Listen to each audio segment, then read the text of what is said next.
Under the blinding Sahel sun, a long-forgotten factory breathes again. For years, the SOFACOV plant stood silent, its machines covered in dust, its walls echoing with the ghosts of hundreds of workers who once turned Burkina Faso's cotton into medical bandages and hydrophilic pads for hospitals. What was once a heartbeat of industry had become a graveyard of lost potential. Then one day the heavy metal doors opened again. Soldiers entered, followed by a man in a brown beret and calm eyes, President Ibrahim Traoré. No entourage of bankers, no speeches written by consultants. Just one leader walking through the ruins of a nation's forgotten dream. He listened to a woman, the former director, who had watched her workers lose everything, and he said only one thing: "It is our own cotton that we subsidize here, yet it is exported and sold back to us at a high price." That ends today. Those words weren't just about cotton. They were about sovereignty, about a country daring to rebuild without permission from anyone. Within months, the lights of SOFACOV flickered back on. The same workers returned, their hands trembling not from exhaustion, but from disbelief. The white rolls of cotton began to spin again, this time not for foreign markets, but for Burkina Faso's own hospitals and people. What if real freedom isn't declared in speeches, but manufactured in factories? What if one small plant in the Sahel holds the blueprint for Africa's economic rebirth? Because this isn't just a story about cotton. It's a story about dignity, about people who refuse to remain raw material in someone else's world. Stay until the end to see how President Ibrahim Traoré turned a silent warehouse into a symbol of Africa's industrial sovereignty. And if you believe that independence begins with work, not words, subscribe and share this story before the world forgets where it started. When President Ibrahim Traoré first heard about the abandoned SOFACOV factory, it was through a quiet report buried in a folder of forgotten industrial sites. The document mentioned an old cotton processing unit, once the pride of local production, now silent. Its workers scattered, its machines rusting under the Sahel dust. For most governments, it was just another relic of mismanagement. But for Traoré, it was a message. He sent a small delegation to investigate. When they arrived, they found the factory's gates locked and the courtyard overgrown with weeds. Inside, half-broken looms and rollers stood frozen, as if waiting for orders that never came. And there among the ruins was a woman named Mariam, the former director. She had refused to leave even after the closure. This was not just a factory, she told them, it was our heartbeat. Within weeks, the president himself visited. No ceremony, no journalists, just soldiers, engineers, and a few former workers standing under the blazing sun. He listened more than he spoke. Mariam showed him the idle machines, explained how they once transformed Burkina Faso's own cotton into hospital bandages and medical compresses. "We exported the cotton," she said bitterly, "and bought it back at 10 times the price." Traoré stood silent for a moment. Then he said what would become a national slogan: "To produce, to transform, and to consume. This is what sovereignty means." That same afternoon, he ordered the complete rehabilitation of SOFACOV. The government provided new equipment, training, and small credit lines. Engineers returned. Electricians rewired the halls. Former workers, many of them women, came back to clean, repaint, and prepare for production. Months later, when the power was finally restored, the factory roared back to life. Spinning machines hummed again, pulling pure white cotton into thread, rolling it into sterile pads and hydrophilic sheets. It was not just a sound of labor, it was the sound of resurrection. Inside the showroom, the president smiled as he held the first packet stamped "Made in Burkina Faso." "Who among us has never been sick?" he asked. "Who among us has never needed cotton or bandages or care? We have always paid the world for what our own hands could produce." His message was clear. Burkina Faso would no longer depend on imported medical goods. Every hospital, every clinic, every patient would use supplies made from their own land by their own people.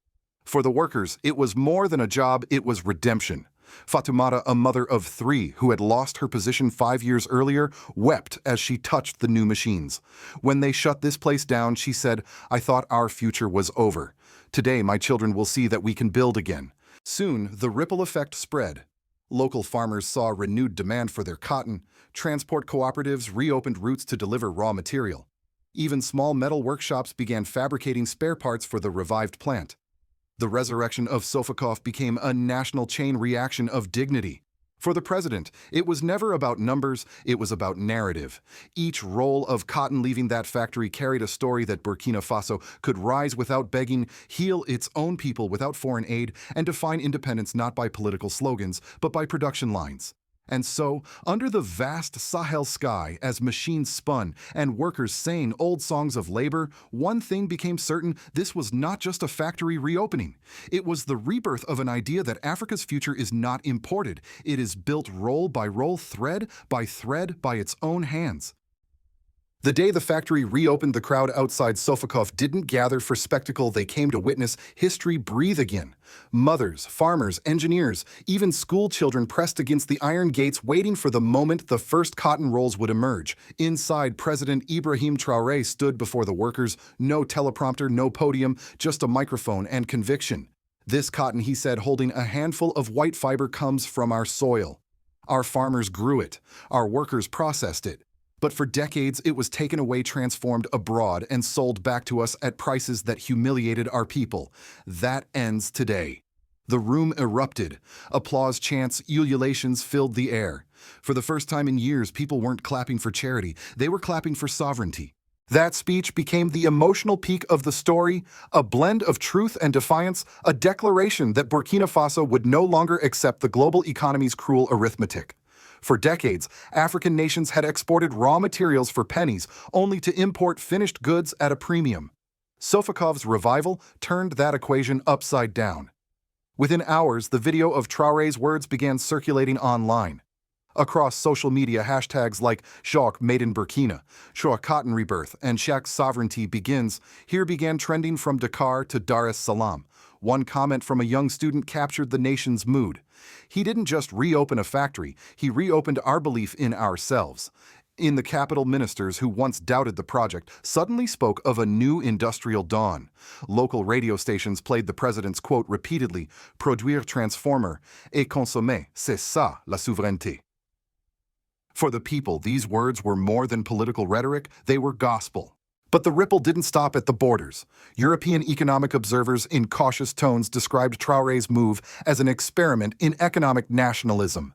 French media outlets, long accustomed to analyzing Burkina Faso through the lens of instability, now found themselves reporting on something else entirely: self-reliance.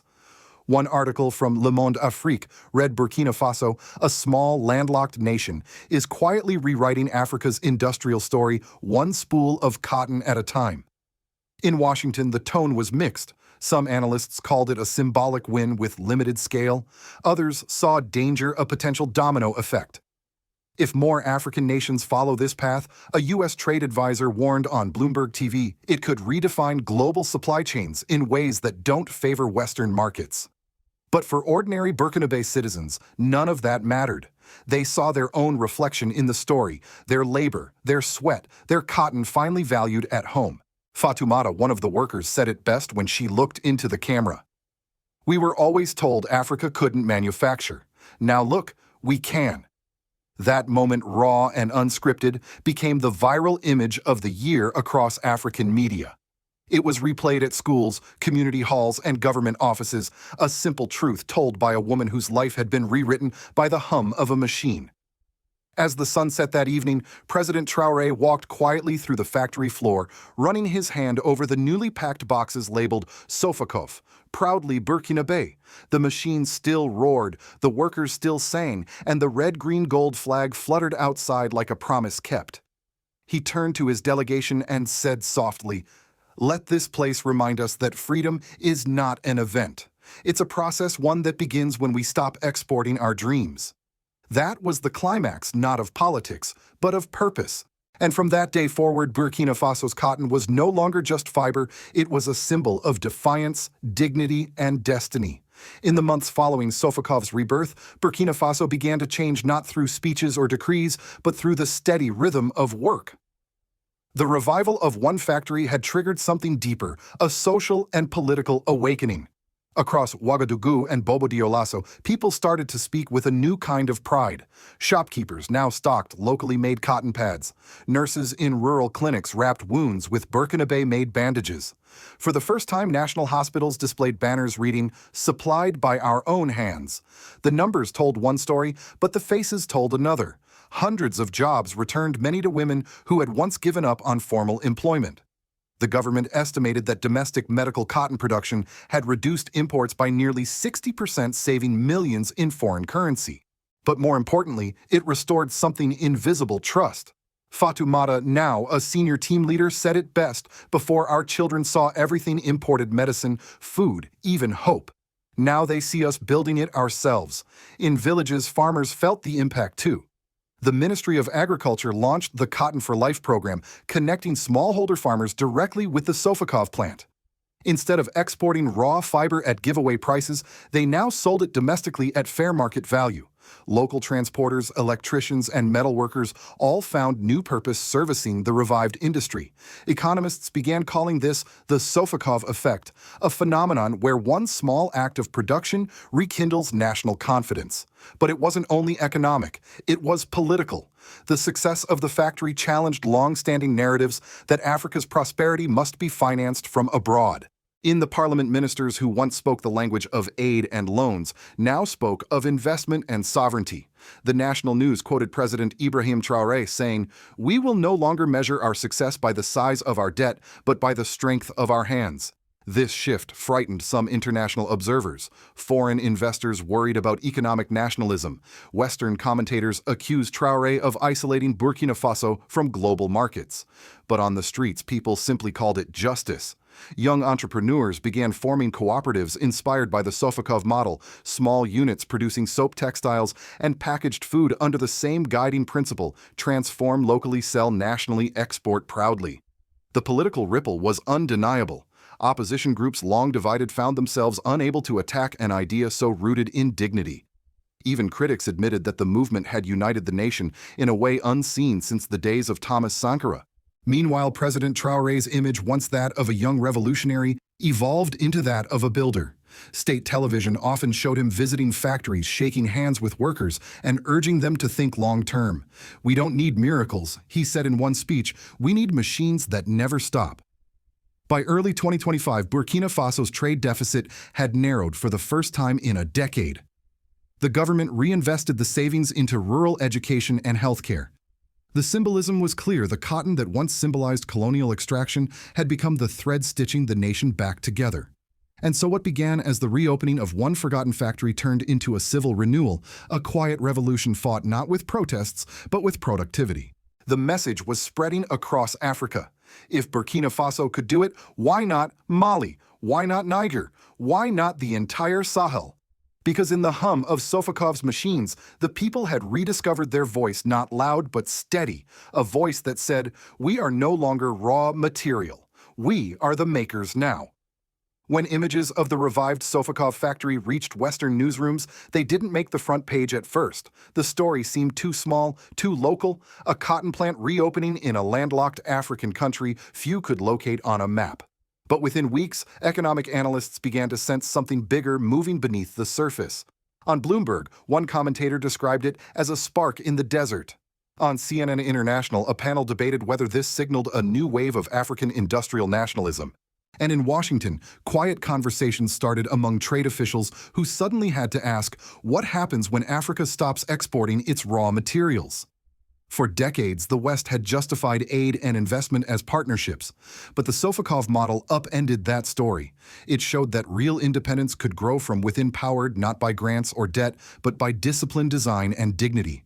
In Europe, reaction was cautious. French media acknowledged Traoré's symbolic defiance, but warned that such policies could alienate investors. Yet on social networks across Africa and the diaspora, the narrative was different. African Americans, Caribbeans, and Pan-African thinkers began sharing the video of Traoré's speech with captions like, "This is what freedom sounds like, not applause in a parliament, but machines turning in Africa." In Chicago's South Side and Harlem's community centers, small groups discussed the story over coffee, comparing it to the early days of America's own industrial revolution. "They're doing what we once did," one retired Detroit factory worker said. rebuilding from the ground up. American universities began citing Burkina Faso's example in classes about sustainable economics. The term sovereign manufacturing started to appear in think tank reports. The idea that Africa could produce, transform, and export finished goods rather than raw materials challenged the very architecture of global trade. But not everyone applauded. In Brussels, officials expressed concern about strategic realignment in the Sahel region, where countries like Mali and Niger were already rejecting Western control. Meanwhile, Russia and China praised Traoré's leadership offering to buy Burkina Faso's medical cotton at premium rates. Suddenly, the rebirth of one factory had geopolitical weight. Washington's Africa desk issued a briefing note describing Traoré's movement as a blend of populism and economic independence that may influence other nations. The note concluded with a cautious warning: the U.S. must redefine engagement with Africa beyond aid dependency or risk losing strategic influence. For everyday Americans who watched the story online, though, the reaction was simpler admiration. One viewer wrote beneath a YouTube clip, "This young man reminds me of the courage we once had when we built our own industries." Another said, "He's not waiting for the world to help. He's helping his people." In many ways, President Ibrahim Traoré's cotton revolution didn't just challenge Africa's place in the global economy, it quietly held up a mirror to the West. It asked a haunting question. When did we stop believing that nations could build with their own hands? For the world, it was a lesson in humility. For Africa, it was a statement of intent. And for America, the land that once built everything from steel to dreams, it was a reminder that sovereignty, whether national or personal, begins the same way, by making something real again. Under the fading light of the Sahel, the SOFACOV factory glows like a lantern against the night. The hum of the machines blends with the distant sound of crickets, a melody of labor and hope. To the outside world, it's just another production site. But for the people of Burkina Faso, it has become a living monument, proof that independence isn't a date on a calendar, but a discipline carried forward each day. President Ibrahim Traoré said it best during his final address that evening. "If in 5 years we return here and this place has not changed, then we have failed. But if we return and it has grown, then our people will know that sovereignty is possible." Those words now hang at the factory's entrance, engraved on a bronze plaque. Workers pass under it each morning, touching it for good luck, a daily pledge to continue what began as a dream. But behind the pride lies a warning. For generations, Africa has been told that progress comes through debt and that production must serve global markets before local needs. Now that order is cracking. And every time a machine starts in Burkina Faso or a farmer gets paid fairly for his cotton, a new chapter is written, one where Africa redefines its relationship with the world. Still, revolutions like this are fragile. Global powers may not easily accept a continent learning to stand on its own. Economic pressure, trade restrictions, and political manipulation can return in many forms. That's why Traoré's movement isn't just industrial, it's moral. It's about teaching a generation that freedom can be built one factory at a time, one worker at a time, one act of dignity at a time. And maybe, just maybe, the message isn't only for Africa. For those watching from the United States, from Detroit to Dallas, from Harlem to Houston, this story asks a question that reaches beyond borders. If a small nation with almost nothing can rebuild with courage, what's stopping us? Because the real power of SOFACOV isn't in its machines, it's in its meaning.